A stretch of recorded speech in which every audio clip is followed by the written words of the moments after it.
Paz e graça para você ligado na rede internacional de televisão. Quero convidar você para participar de um debate aqui, agora, ao vivo. O conflito entre árabes e israelenses não é nada novo.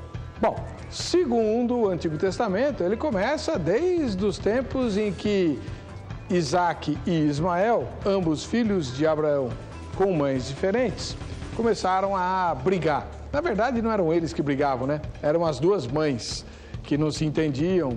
Bem, essa é outra história que a gente vai analisar durante o debate. A questão é que os povos que esses dois patriarcas deram origem acabaram gerando conflitos ao longo de toda a história.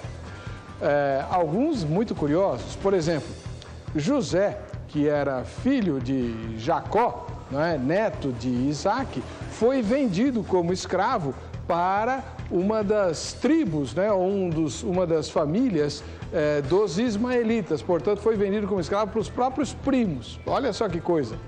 E esses conflitos foram se acumulando ao longo da história.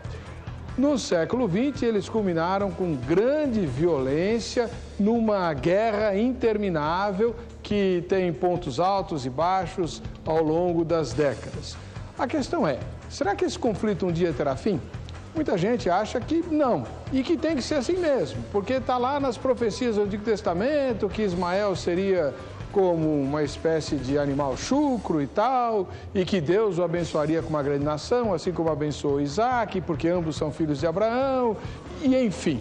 Outros dizem que o conflito só vai terminar quando o príncipe da paz, o judeu, Jesus, voltar e reinar aqui no planeta Terra, por sinal, lá da cidade de Jerusalém, que é um dos grandes entraves para a paz entre árabes e israelenses. O grande problema é que a guerra e a briga entre esses dois povos não fica só entre eles, mas ela extravasa para o mundo todo. E o clima de insegurança no mundo gira em torno exatamente disso, né? Os países do chamado eixo do mal, como durante a Guerra Fria, os Estados Unidos e a Inglaterra apelidavam aqueles que eram inimigos do capitalismo, se alinharam com os árabes, enquanto os outros países se alinharam com os judeus. Parece que sempre há essa polarização para trazer inquietação e falta de paz ao mundo. Será que no pano de fundo de tudo isso estaria um papel especial reservado por Deus a Israel? Alguns grupos acham que sim. Israel funcionaria como uma espécie de relógio, de agenda, de ampulheta, marcando o tempo para o fim de tudo, quando Jesus voltará para buscar os seus discípulos. E você, o que pensa a respeito disso? Está no ar o Vejam Só.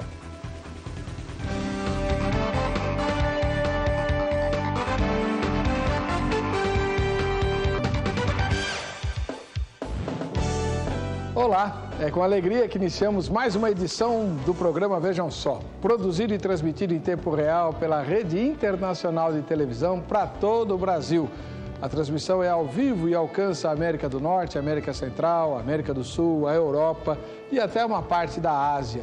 A todos os telespectadores, as nossas boas-vindas. O tema de hoje demanda sólido conhecimento das Escrituras Sagradas, da teologia e da história. E por isso a produção se esmerou para trazer dois pesos pesados, dois professores de teologia que vão nos ajudar a entender como é que essas coisas todas que acontecem diante dos nossos olhos podem ser interpretadas à luz das Escrituras, se é que elas têm alguma relação. O primeiro professor é o reverendo Dr. José Roberto Cristófori, da Igreja Presbiteriana Independente do Brasil e meu colega no presbitério de Ipiranga. Como é que vai, reverendo? Tudo bem? Vou muito bem, você. Seja bem-vindo. Obrigado, é um prazer novamente estar com você. Do outro lado, você já conhece o pastor Marcos Granconato, pastor da Igreja Batista Redenção, professor no Seminário Teológico Palavra da Vida. Já esteve várias vezes aqui conosco, tudo bem, pastor? Tudo bem, prazer estar aqui novamente. Obrigado. Prazer é nosso. Deixa eu pedir ao seu Mauro para corrigir o microfone do pastor Marcos enquanto eu converso aqui com o reverendo José Roberto. Aquela? Isso. Reverendo, a igreja que o senhor milita é a Igreja Presbiteriana Independente lá no Ipiranga, né? Qual que é o endereço lá? Rua Agostinho Gomes, 2322. E fica ali pertinho do museu, né? Fica próximo ao Museu do Ipiranga. É a rua paralela à Rua Bom Pastor. Esquina com Almirante Lobo. Aliás, é um nome muito bonito, Bom Pastor, né? Bom Pastor. O senhor é especializado em educação cristã. Antigo Testamento e educação cristã. É que o senhor trabalha agora lá com currículos de educação cristã. Exato. Né? Na sua ótica, a educação cristã tem melhorado nas igrejas locais ou estamos muito longe de um ponto ideal? Tem melhorado a luta pela melhora da escola dominical, da educação cristã em geral, mas infelizmente, em alguns casos, tem sido bem lamentável. Exemplo de algumas escolas dominicais serem extirpadas do dia a dia da igreja. As igrejas estão fechando, né? Por outro lado, há uma revitalização da escola, da educação cristã, fora da escola dominical. Inclusive pequenos a distância, grupos, né? Inclusive a distância. Aliás, o senhor é especialista É um projeto que nós estamos trabalhando já há algum tempo para implantarmos curso de educação cristã à distância. Mais uma vez, obrigado por atender ao convite da nossa Prazer produção. é meu, Heber. Pastor Marcos Granconato, onde fica a Igreja Batista Redenção? Olha, nós temos 3 igrejas. Aqui em São Paulo, a Igreja Batista Redenção fica na Avenida General Ataliba Leonel, 3.780, perto do metrô Tucuruvi ou Parada Inglesa, fica entre os dois.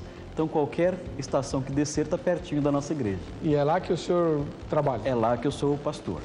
Agora, o Seminário Palavra da Vida é lá em Atibaia? É lá em Atibaia. Eu moro em Atibaia, então leciono lá no Palavra da Vida e também no Seminário Teológico de Guarulhos da Assembleia de Deus, lá no centro de Guarulhos, na Nilo Peçanha. Leciono lá também, mas na Palavra da Vida estou há mais tempo. Bem eclético, hein? Aprendi a servir o povo de Deus nas suas diferentes denominações. Muito obrigado mais Aliás, uma me vez. formei também no Seminário Presbiteriano também. Só que é da IPB. Lá em Campinas? Não, peguei o meu mestrado no Andrew Jumper, aqui no Mackenzie. Aqui no Mackenzie. Isso, exatamente. Muito bem.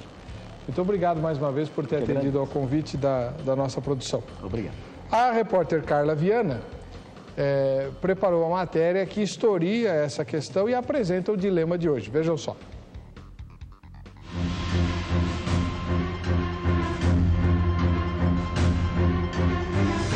Conflito entre árabes e judeus.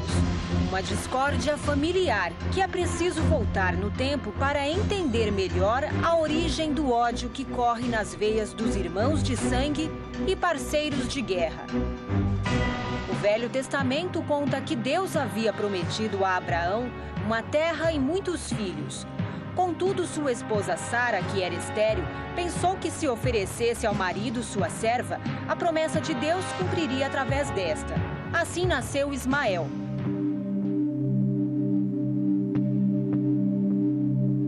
Mas o filho da promessa era Isaque, que nasceria da própria Sara. A história conta que Abraão considerava tanto Ismael como Isaque, porém os dois eram de mães diferentes. Assim, os descendentes de Isaque deram origem aos judeus, enquanto Ismael gerou os ismaelitas, ancestrais do povo árabe, que até hoje reivindica a herança da terra prometida.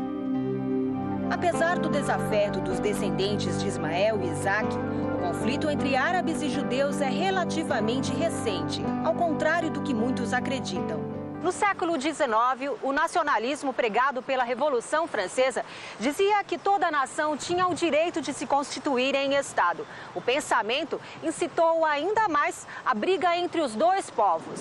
Os judeus, então, concluíram que se a América era dos americanos e a Alemanha dos alemães, a Judéia tinha que ser do povo judeu, disperso por todo o mundo desde a destruição de seu Estado no início da era cristã. Ao mesmo tempo, contra-atacava do outro lado o movimento árabe, que defendia a criação de um grande Estado independente dos turcos. Mas com a criação do Estado de Israel em 1948, os conflitos pioraram.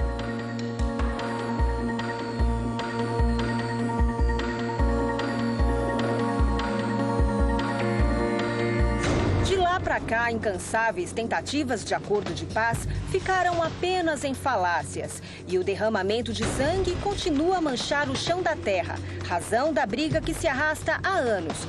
Por isso, Vejam Só discute se o conflito entre árabes e israelenses um dia vai ter fim.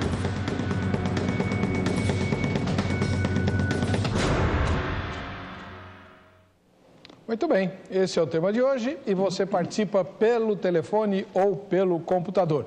33375886, não esqueça que estamos em São Paulo, então tem o 0 operadora 11, né?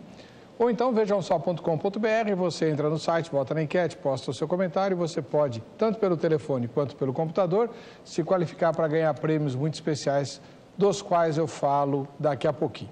Vamos ouvir a opinião dos nossos convidados. Vou começar pelo pastor Marcos Granconato, que, salvo engano meu, esposa a posição, uma posição de interpretação da Bíblia mais perto do dispensacionalismo, onde Israel tem um papel destacado. Estou enganado, pastor Marcos? É o que chamam de dispensacionalista, né? Não sei se eu preencho todos os requisitos de um dispensacionalista clássico, mas eu tendo a me inclinar para essa posição mais do que para a posição oposta, que é o aliancismo. Agora, no tocante a essa questão que foi apresentada aí, se esse conflito vai ter fim, é claro que para responder essa pergunta é necessário se voltar para a escatologia, a escatologia do Novo Testamento.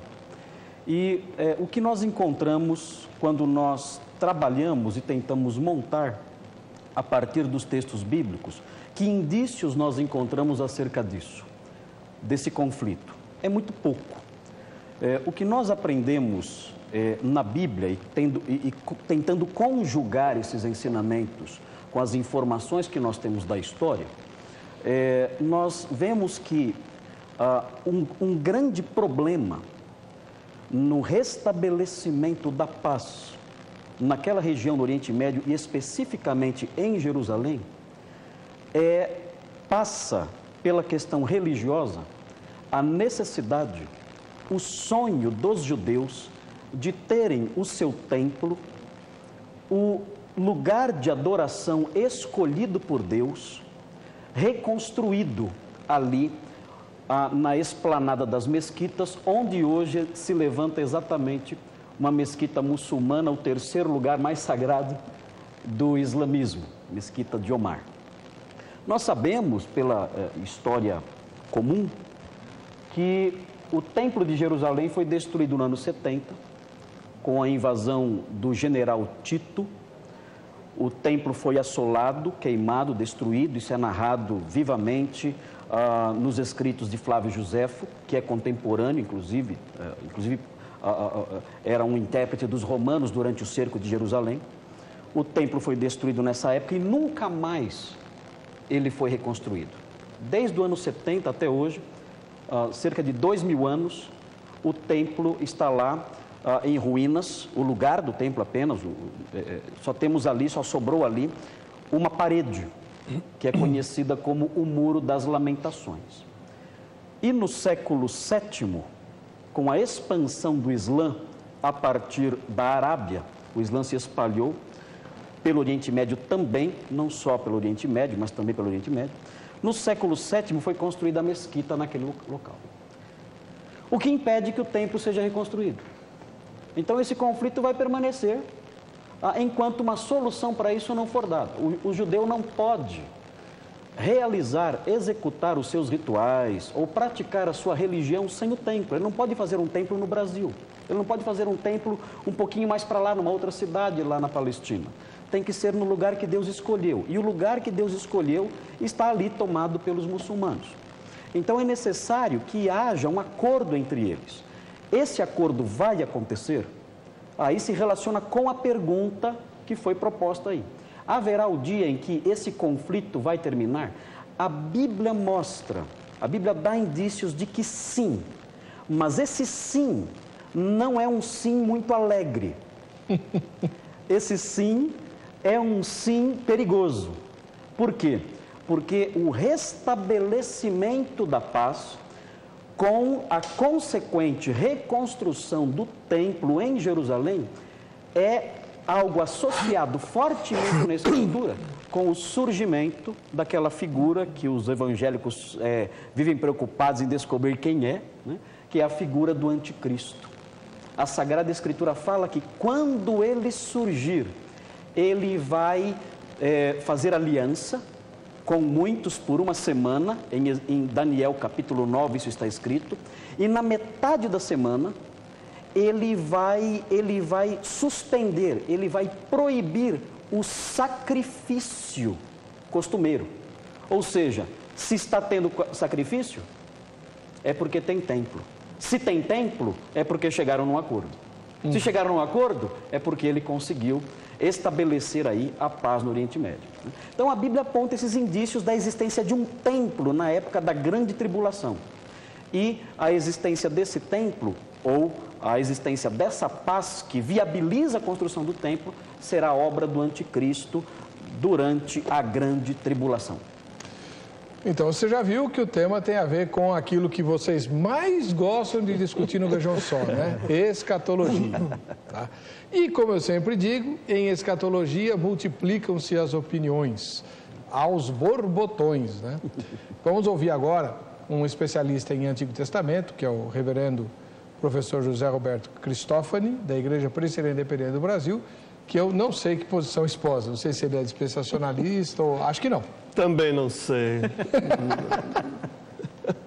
Como é que o senhor vê essa questão? Eu nunca me preocupei em definir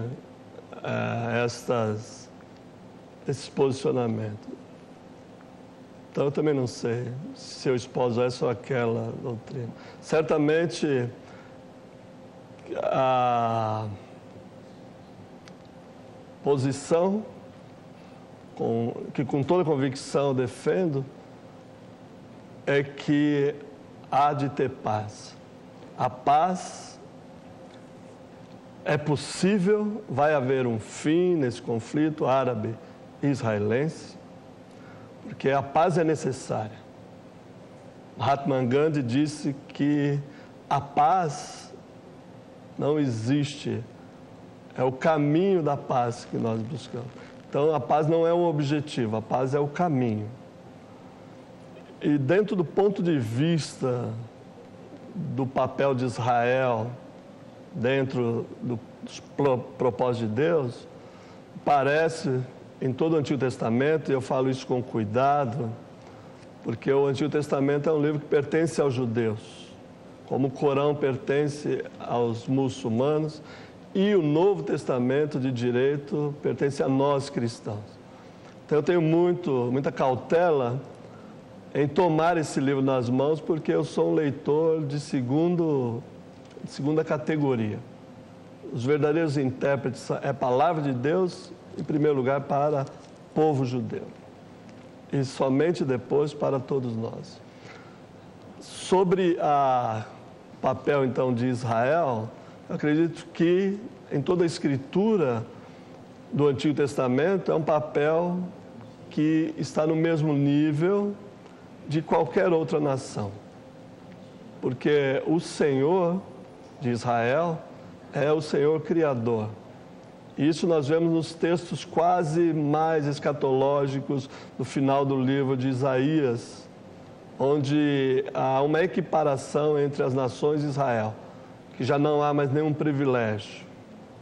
Mesmo remontando a aliança, aí tão badalada, tão citada, com Isaac, ao contrário, não tão badalada com Ismael.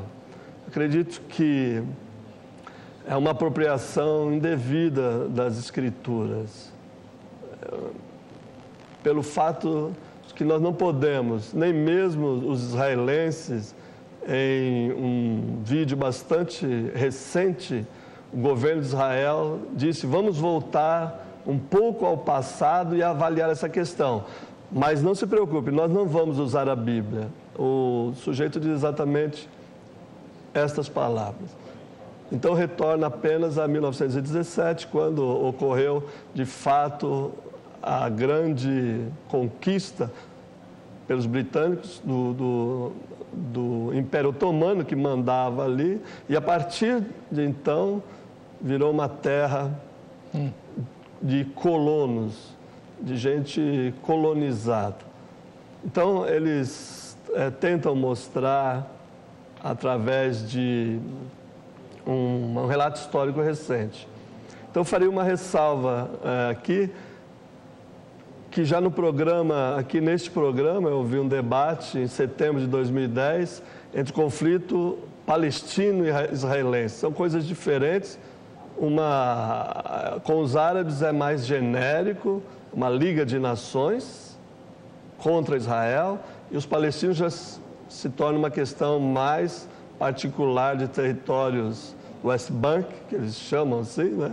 E que alguns chamam de territórios ocupados e outros chamam de território em disputa, né? O governo israelense faz questão de frisar isso em documentos oficiais.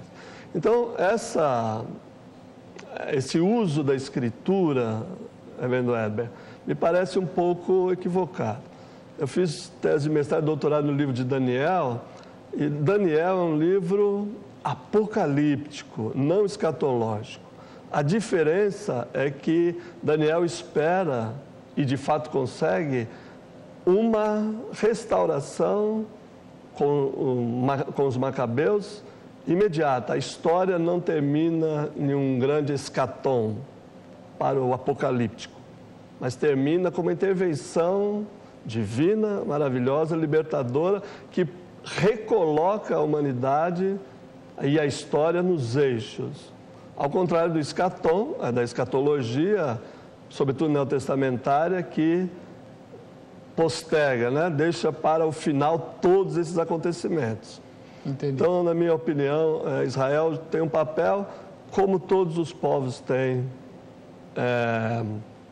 na história da humanidade, obviamente, pelo seu posicionamento geográfico, geopolítico.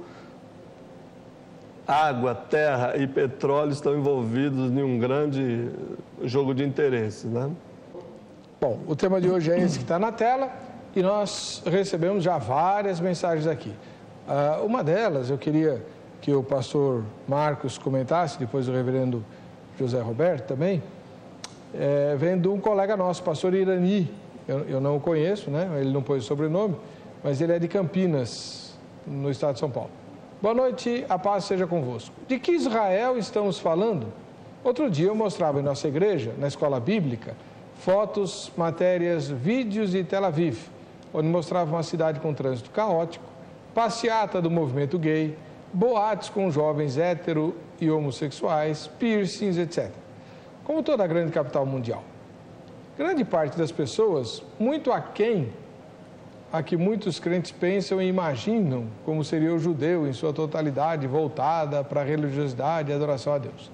Hoje Israel teve até seu ex-primeiro-ministro, Moshe Katsav, preso por estupro e assédio. Então, será que há o interesse real de Israel atual retomar o local do templo do Senhor?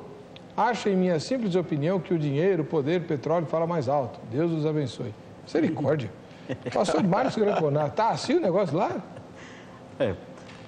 Claro que existem pessoas, judeus na atualidade, que não se importam com questões religiosas. Né? Mas é claro que existem judeus ortodoxos que se preocupam, sim, com a reconstrução do templo. Há, inclusive, as sociedades judaicas que se preocupam em reunir recursos, em se organizar, em se preparar para que, havendo uma oportunidade, possam iniciar a reconstrução do templo, sim. Deixa uma coisa mais clara para nós, pastor. O senhor falou no bloco anterior, mas eu não entendi direito. Acho que o telespectador também não. Por que o templo não pode ser em outro lugar? Tem que ser lá, só para criar caso com os árabes? Não, isso é uma determinação de Deus ao tempo do Êxodo.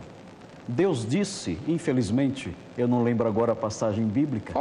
Tá Velho Testamento não é a minha especialidade, como a do doutor José Roberto. Mas existe uma determinação no período do Êxodo, em que Deus diz o seguinte: olha, vocês vão construir o templo não onde vocês quiserem, mas no lugar em que eu apontar. o que Deus queria com isso. E Deus, de fato, apontou o lugar certo ali, apontou para Davi o lugar certo. A princípio, o templo, o tabernáculo ficou fixado em Siló. E nos dias de Davi, foi construído, foi planejado, foi adquirido o terreno do templo por Davi e construído por Salomão no lugar que Deus apontou. O objetivo disso, a razão disso, é que Deus queria que a autoridade religiosa ou as práticas religiosas em Israel fossem centralizadas. Por quê?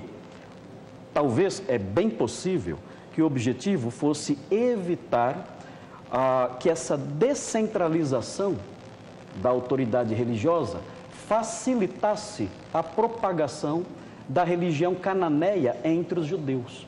Então, para que cada um não ficasse adorando onde quisesse e da forma como quisesse, então Deus centralizou a autoridade religiosa na tribo de Levi e num lugar específico. E com isso, então, o povo de Israel teria menos riscos de se desviar para formas diferentes, formas distintas, ao seu bel prazer, né? Formas distintas de religiosidade.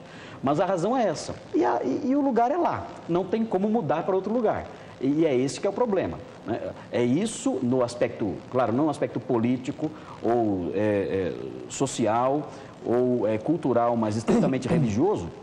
O problema é esse, para que a nossa religião seja viabilizada, seja praticada, é preciso que reconstruamos o templo naquele local. E isso será feito por esse personagem. Aliás, eu não sei se eu posso destacar aqui um versículo em Daniel 9, 27.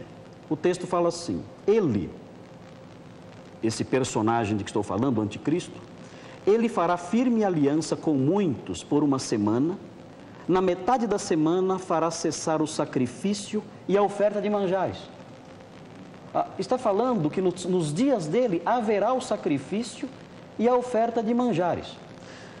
Muitas pessoas associam o cumprimento dessa profecia com um personagem do período macabeu, já mencionado pelo doutor José Roberto, um personagem chamado Antíoco Epifanes.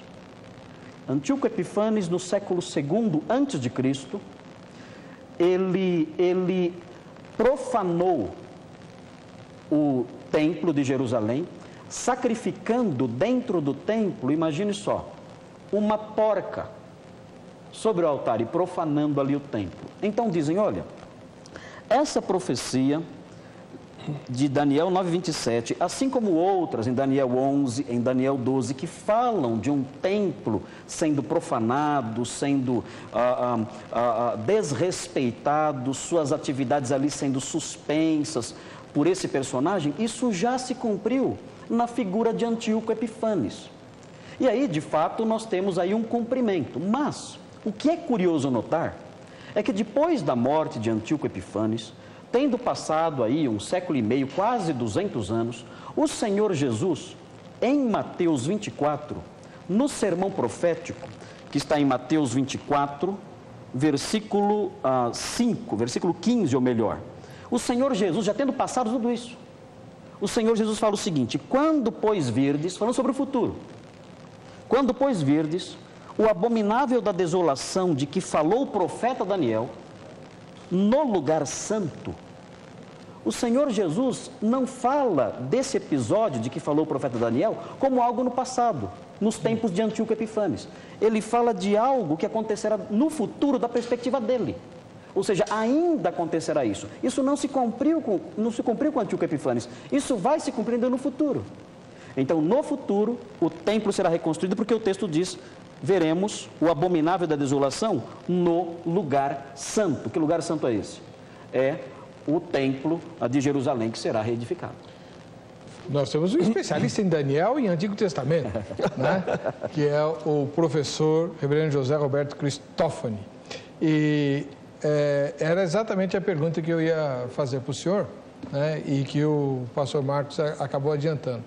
O uso por Jesus no sermão profético de um evento do passado não ilustra uma espécie de estilo profético judaico, né, de se remeter a um fato conhecido para anunciar outro do futuro. Ele fez isso com Jonas, por exemplo, né? Assim como Jonas ficou 3 dias vendo peixe, o filho do homem ficará 3 dias no seio da terra e tal.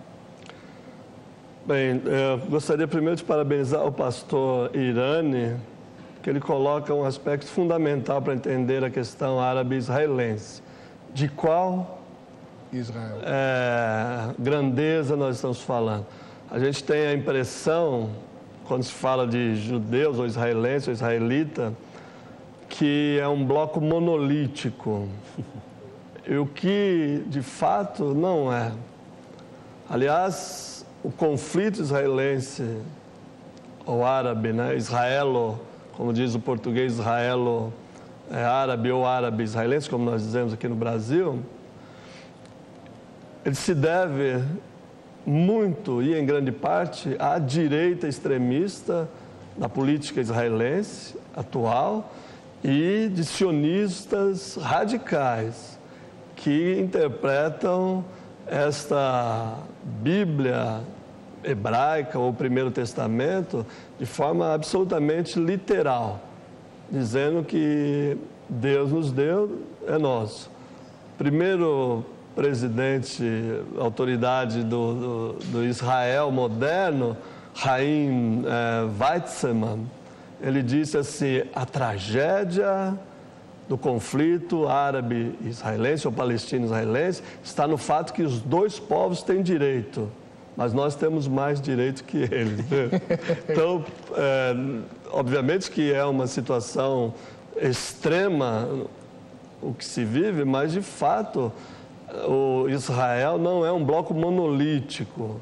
Colonos palestinos, árabes, vivem muito bem.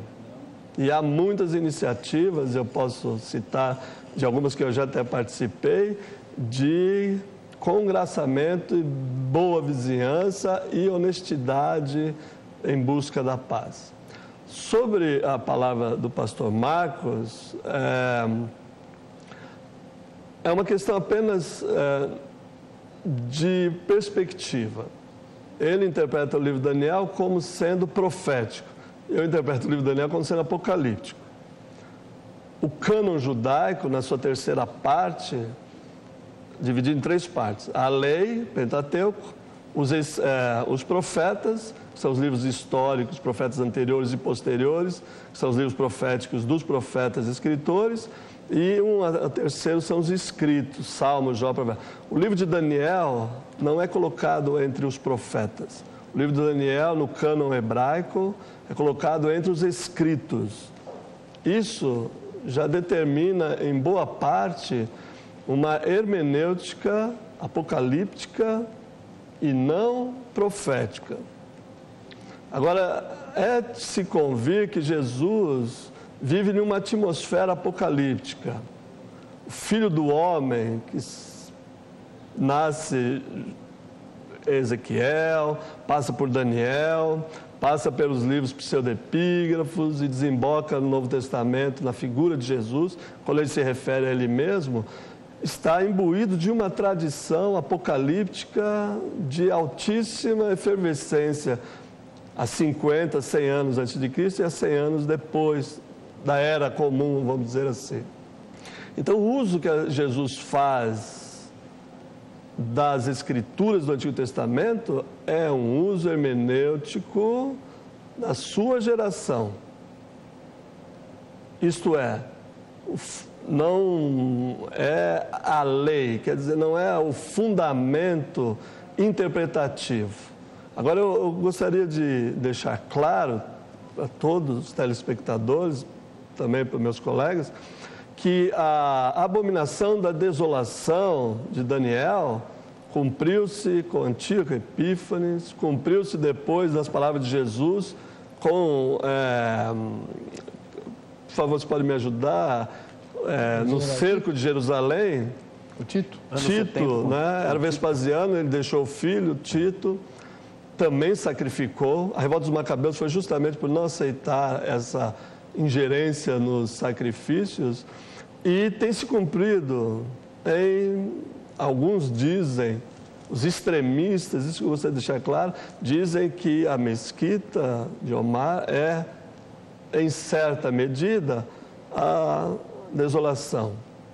Porém, são perspectivas das quais nós podemos fazer afirmações, mas não podemos usar textos bíblicos a fundamentar. Isso é o uso, eu volto a repetir, quase inconsequente da Escritura Sagrada.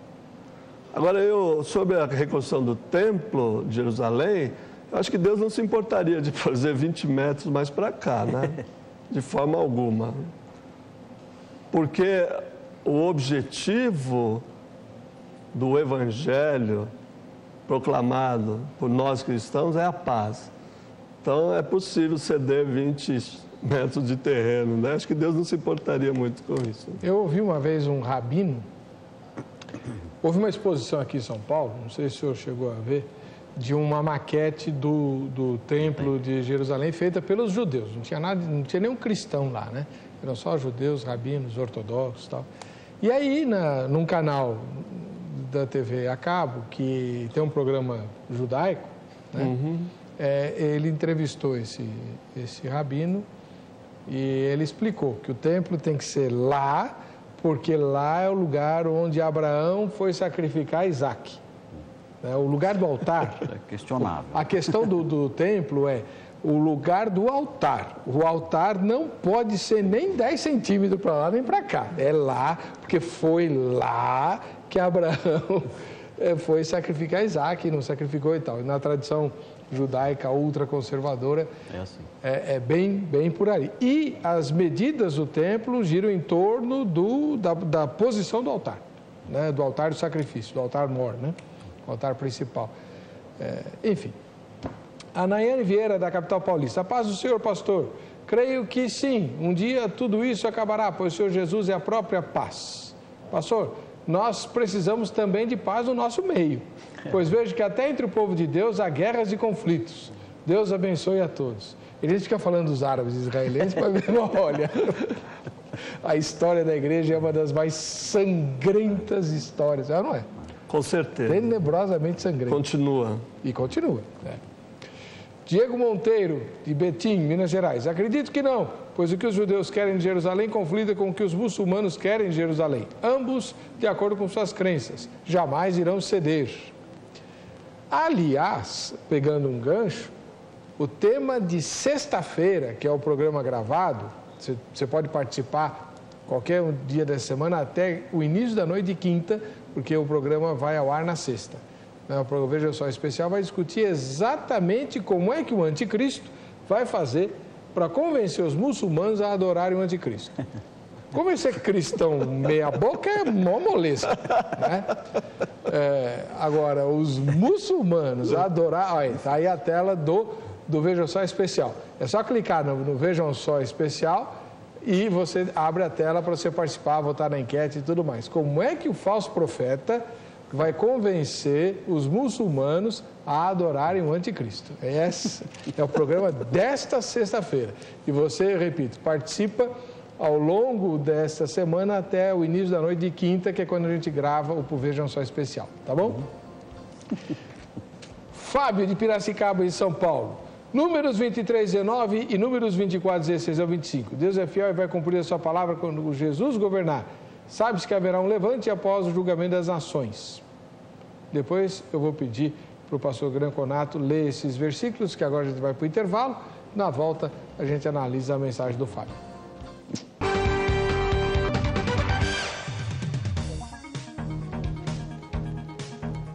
Olha que tomada bacana! Esse é o programa Vejam Só, né? E nós estamos aqui com o pastor Marcos Granconato. Faz tempo que ele não vem ao programa, estou puxando a orelha dele aqui, que é sempre muito útil e sabe a sua posição, além de explicar de uma forma bastante compreensível os pontos de vista que ele esposa. E ele trouxe o lançamento do último livro dele, né? Vamos sim. Mostrar o livro aí, pastor. Trouxe aqui o meu mais novo livro. O senhor fala do livro enquanto eu mostro aqui para a câmera. Este livro é parte de uma série, Fundamentos da Teologia da Vida Cristã, é parte de uma série da editora Mundo Cristão, que é uma das editoras mais conceituadas do Brasil, uma série chamada Teologia Brasileira. E esse livro, ele mostra o porquê do comportamento cristão ter que ser como nós ensinamos, nós, pastores, ministros do Evangelho, ensinamos. Então, por que o crente deve ter uma moral deste ou daquele modo? Por que o crente deve se comportar assim ou de outra forma? Por que rejeitar certos comportamentos? Por que ir nessa direção e não naquela? Então, nós geralmente ouvimos dizer, porque isso é certo, isso é errado. Mas quais são os fundamentos teológicos, doutrinários da ética, do comportamento, da vida cristã madura? Quais são as bases doutrinárias disso? Então, este livro é um livro pequeno, é um livro fácil de adquirir, barato, não é um livro caro, e você vai conseguir essas informações sobre os fundamentos doutrinários da vida cristã nesse título que acabou de ser mostrado aí. Então, Fundamentos da Teologia da Vida Cristã, pastor Marcos Greconato, editora Mundo Cristão. Mundo Cristão. Parabéns, pastor. Obrigado. O reverendo Cristófani vai trazer o livro que ele está terminando de escrever, né?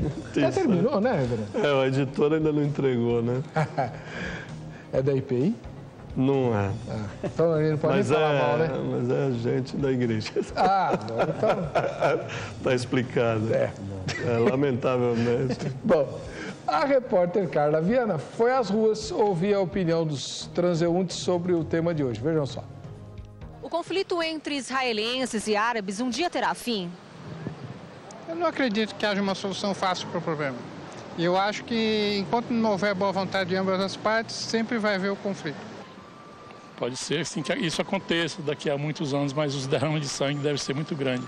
Eu penso que não, porque é uma questão histórica. Há muito, muito tempo eles vivem nesse conflito. Então, eu acho que eles acharem um ponto de paz, uma questão para resolver o conflito que eles vivem há muito, muito tempo, eu acho que não vai ter fim, não. Eu acho que dificilmente, porque é uma briga já secular, é uma relação de rivalidade que já vem de muitos séculos, milhares de anos, para dizer. Eu acho que não, que isso aí já faz parte, né, da religião deles, é uma maneira deles viverem assim. Eu acho que é uma coisa que nunca vai terminar. Muito bem. O pastor Greconato, o Fábio, lá de Piracicaba, mandou os textos de Números, que são, nós vimos aqui no intervalo, profecias a respeito das vitórias que Jacó teria sobre Esaú, né? O Esaú representando os edomitas e Jacó representando o povo de Deus e tal. Essas profecias se aplicam para o futuro ou já se cumpriram? Como é que o senhor vê isso daí? É difícil relacionar isso, a meu ver, a um reino milenar, pelo menos assim, numa leitura rápida. Claro, a gente não teve tempo de olhar com mais carinho esses versículos. Mas me parece que, situando esses textos onde estão situados dentro da história de Israel, me parece que eles podem encontrar perfeito cumprimento nos dias da conquista de Israel, nos dias de Josué, por exemplo, nos dias de Davi, nos dias de Salomão, salvo um juízo mais aprofundado no texto que mostre outra direção. Então, eu estou dizendo isso sem muita segurança, claro. Porque, evidentemente, seria necessária uma análise mais detida sobre o assunto. Mas que não fica muito claro um sentido escatológico no texto, não fica? Absoluto não, pelo menos numa leitura rasa, assim, rápida do texto. Tá. Ou seja, pode acontecer disso ter se cumprido, por exemplo, nos dias de Salomão, nos dias de Davi e Salomão. Por exemplo, essa conquista desses reinos, dessa terra, de modo tão expansivo, de modo tão amplo assim. Então, isso é possível acontecer. Agora, reverendo José Roberto, nas suas falas, o senhor deixou bem claro que os textos utilizados no debate se referem a questões históricas já cumpridas na história do povo de Deus. Para o senhor, para a forma como o senhor olha para a Bíblia e entende a palavra de Deus, não há nela profecias que falam sobre o fim dos tempos, coisas a se realizar? É bastante difícil delimitar dentro da profecia, da escatologia e dentro da apocalíptica, o que já se cumpriu, o que está prestes a se cumprir e o que se cumprirá. Eu gosto de um texto de Isaías, está lá pelo livro de Isaías, que fala: eu sou o Deus que anuncia as coisas futuras.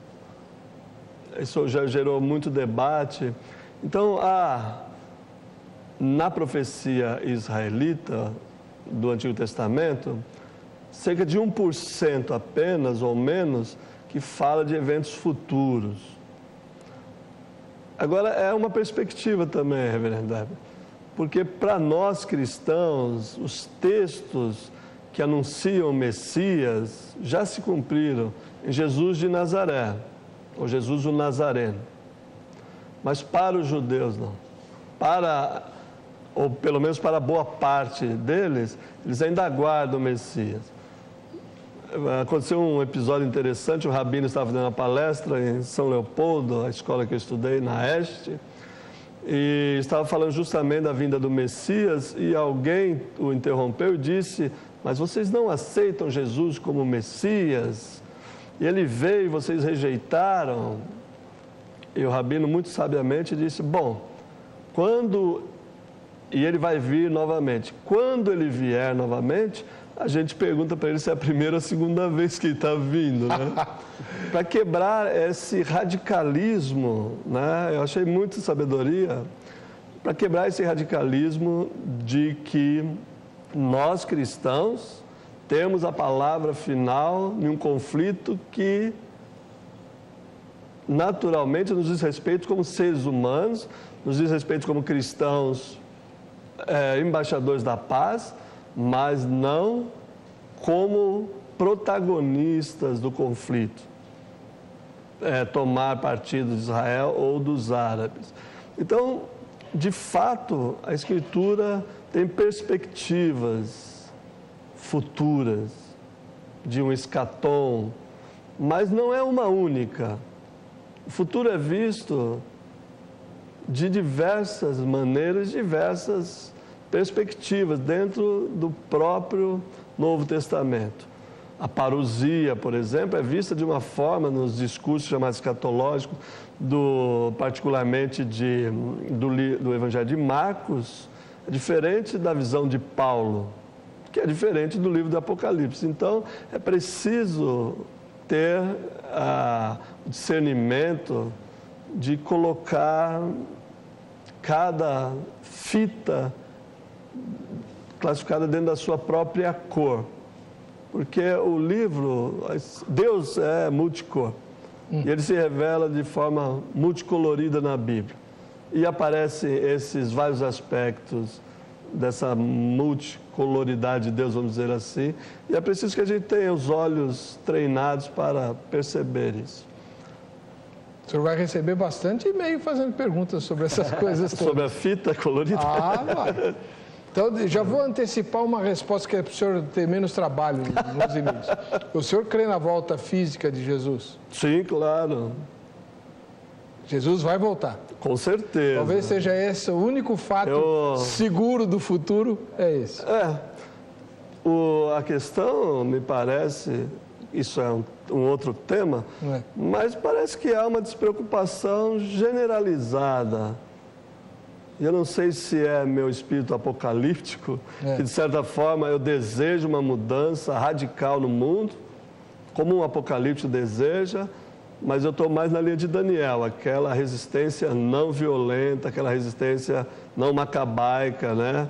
Mas aquela resistência mais no estilo de Gandhi, do próprio Jesus, uma cultura de paz. Eu desejo profundamente isso, espero, e a sensação de que algo grande está para acontecer faz parte dos meus desejos, dos meus sonhos. Eu espero que seja, de fato, o retorno do nosso Senhor.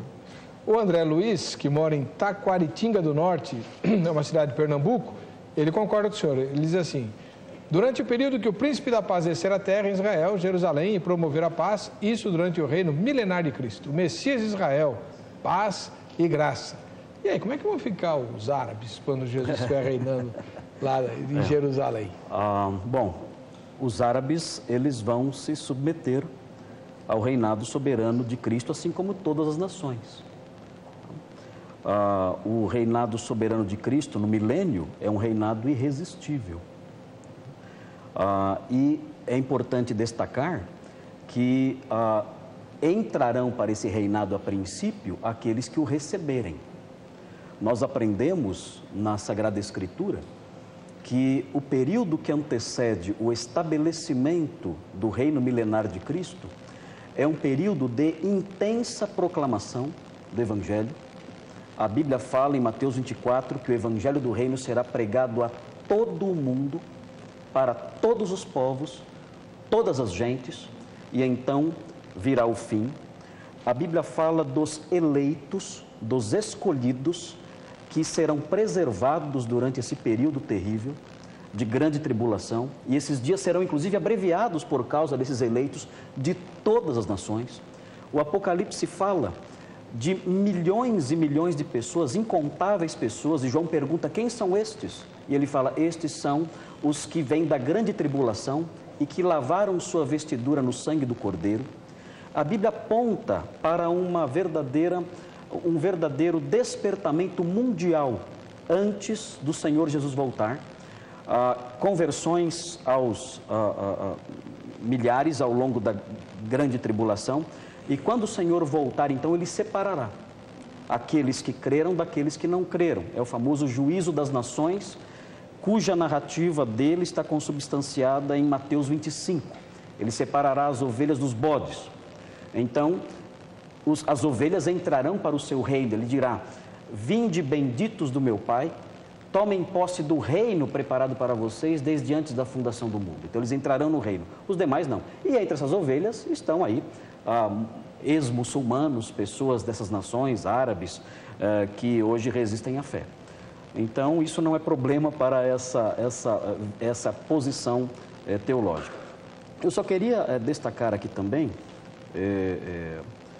considerando e tratando muito respeitosamente a visão do nobre colega reverendo José Roberto, que a concepção de Jesus acerca da escatologia é um pouco, e eu sei que o reverendo reconhece isso também, eu sei que ele foi muito cuidadoso no que ele colocou, eu não quero ser injusto na minha análise, mas o modo como Jesus via e interpretava a Escritura não pode ser visto apenas como fruto da cultura do seu tempo.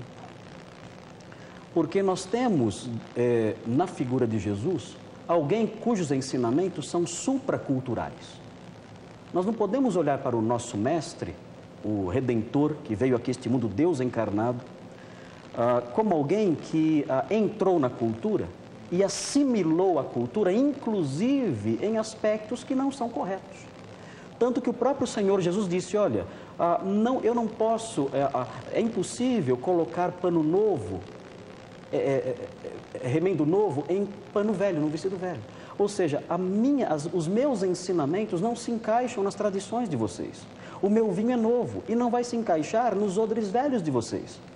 Então é por isso que vocês não compreendem a minha visão. E ele condenou a tradição dos anciãos, ele condenou as interpretações dos rabinos da época, ele não se amoldou ao sistema hermenêutico da época, ele reagiu contra isso, e essa foi uma das razões pelas quais ele foi atacado e sofreu oposição.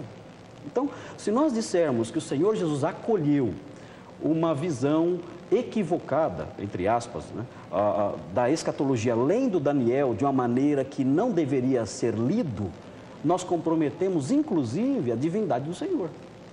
Então, é um terreno um pouco perigoso, evidentemente não era essa a intenção do reverendo José Roberto, é claro, mas eu gostaria de destacar esse aspecto. Quando o Senhor Jesus fala assim: olha, isso vai acontecer, nós estamos diante do Deus encarnado, onisciente, Senhor da história, Criador da história, aquele que dirige a história e a faz acontecer. Então, se ele disse, isso acontecerá, essa afirmação não é simplesmente resultado da cultura do seu tempo.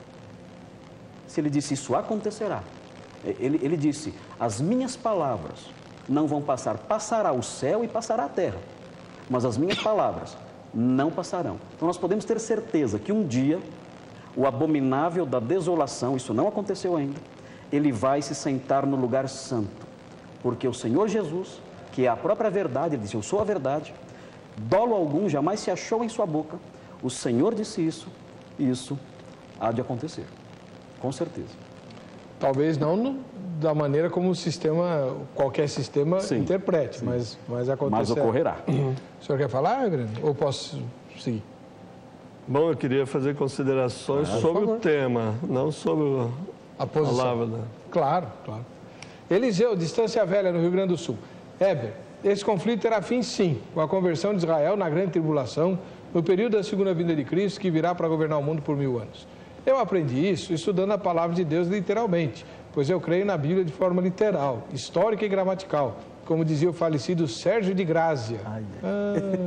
Lembro dele. Aprendi em minha igreja-mãe em Atibaia, liderada por professores da Palavra da Vida. Ele escreveu porque o senhor é da Palavra da Vida. Você é conhecido meu, isso aí. Ah, sim, o Eliseu. Ele é do Rio Grande do Sul.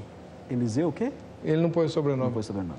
Ele mora em Estância Velha, no Rio Grande do Sul. Okay. Foi aluno do Sérgio de Grazia. Okay.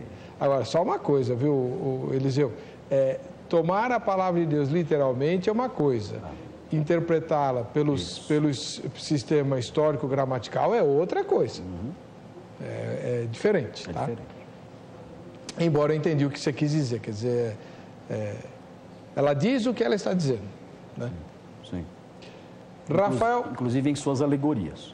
É aí que... Bom, Rafael Frazão Oliveira, de São Luís do Maranhão. Acho que Israel só terá paz com a chegada do anticristo.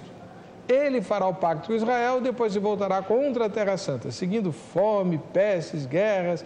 O Senhor Jesus disse que Jerusalém será entregue aos gentios até que o tempo deles se completem. Graça e paz a todos, adoro o seu programa, uma bênção. Obrigado, Rafael, Deus abençoe todos vocês. Bom, estamos chegando ao final do programa, então eu queria as considerações finais do professor reverendo Dr. José Roberto Cristófani, né? E já agradecendo de antemão a presença do senhor e cobrando uma vinda próxima do senhor para trazer o seu livro. Tá bem. As minhas considerações finais sobre o conflito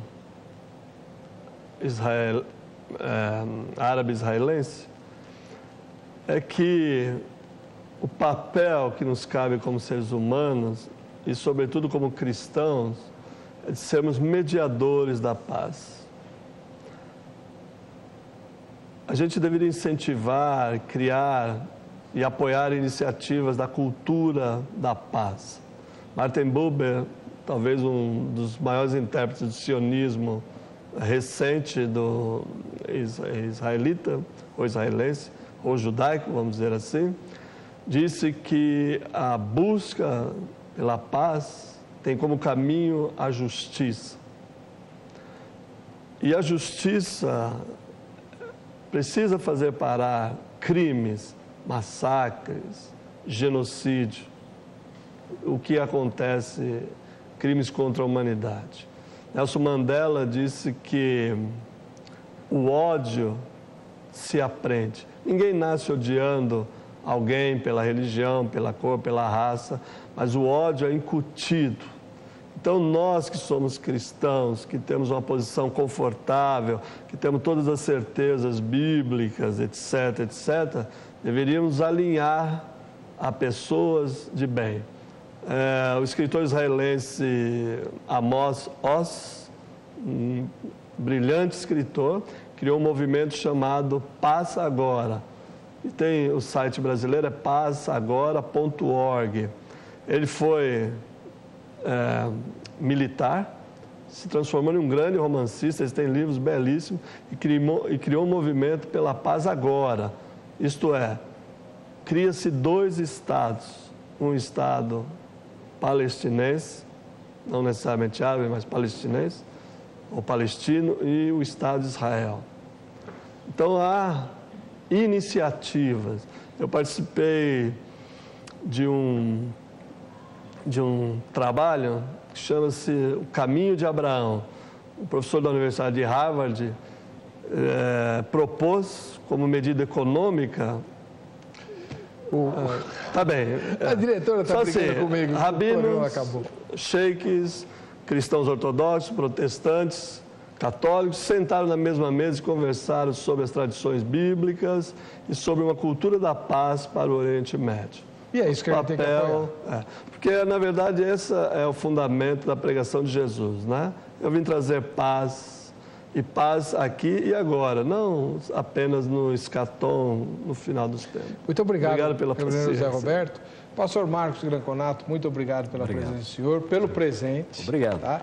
E a postura e a posição que o senhor defendeu já ficou clara para os telespectadores. Eu estourei o tempo, vou levar um puxão de orelha lá do Master. O resultado da enquete foi: você crê que Deus tenha um plano especial para Israel hoje?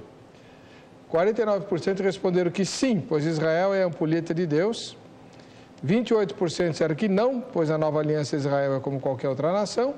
E 23% responderam que não sabem ou não concordam com as respostas anteriores. A Jéssica ganhou a camiseta e a gente se encontra no próximo Vejam Só.